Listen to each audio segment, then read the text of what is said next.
키워드 이슈 전해드립니다. 여러분은 물건을 구매할 때 어떤 기준으로 구매하시나요? 코로나19 장기화가 미친 영향은 여러 가지인데요.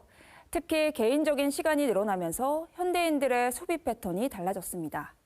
눈에 띄는 것은 자신만을 위한 선택의 폭이 커졌다는 건데요. 이러한 현상을 미코노미라고도 부릅니다. 오늘 키워드 이슈에서는 미코노미에 대해 전해드립니다. 요즘 쇼핑 트렌드 매우 다양하죠. 특히 MZ세대가 소비의 중심에 있는데요. 미코노미란 나와 경제를 합친 단어로 자신의 편리함과 여가를 위해 돈을 아끼지 않는 소비 형태를 말합니다.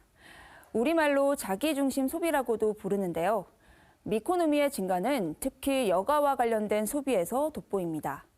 발레나 골프, 클라이밍 등 진입장벽이 높다고 느껴졌던 스포츠 등이 대중화되고 있고 고급 호텔에서 하루를 보내는 호캉스족도 많이 늘었습니다. 자신에게 셀프 선물을 주고 자기 만족과 행복을 찾는 소비자도 늘어나고 있습니다.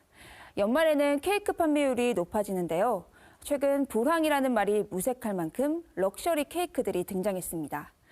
특급 호텔들에서 25만 원짜리 케이크들을 출시했고 없어서 못 팔 정도로 인기라고 하죠. 뿐만 아니라 25만 원대의 꽃다발이나 590만 원짜리 빈티지 와인 세트 등도 인기라고 합니다. 가격대가 높은 프리미엄 주류나 명품 등을 위해 줄을 서서 구매하는 것도 나를 위한 소비라면 마다하지 않죠. 이처럼 자신의 심리적 만족감을 충족시키기 위해 가격에 상관없이 과감하게 돈을 쓰는 사람들이 늘고 있습니다. 단순히 돈을 쓰는 것보다 나에게 가치 있는 것을 선택하면서 그 물건에 적극적으로 지갑을 여는 건데요. 이러한 현상에 유통업계는 발빠르게 대응하고 있습니다. 나를 위한 마케팅을 펼치고 있는 건데요.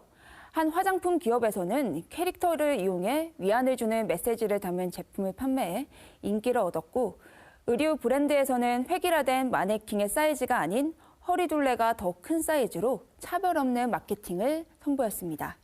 남에게 보여지는 것보다 나를 강조한 거죠. 이 같은 소비 형태는 MZ세대를 넘어서 기성세대에서도 나타나고 있습니다. 웰에이징, 뷰티케어 등 자신에게 적극적으로 투자하는 5, 60대, 액티브 시니어라고 부르는데요. 액티브 시니어 세대들의 취향도 MZ세대와 별반 다르지 않습니다. 좋아하는 연예인의 굿즈를 구입하거나 팬미팅에도 참석하는 팬클럽 문화 등도 시니어 세대들에게 인기입니다.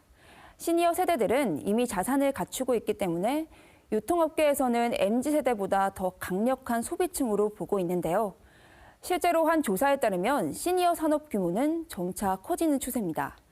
요양, 식품, 의약품 등 고령 친화 산업의 시장 규모는 2015년 67조 9천억 원에서 올해는 124조 9천억 원으로 2배 가까이 확대됐는데요.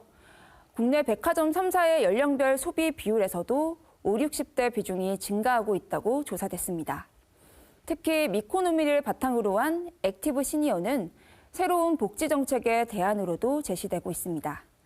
소비의 중심이 내가 되는 미코노미. 길어지는 코로나19 상황 속에서 미코노미 소비는 한동안 지속될 것으로 보입니다.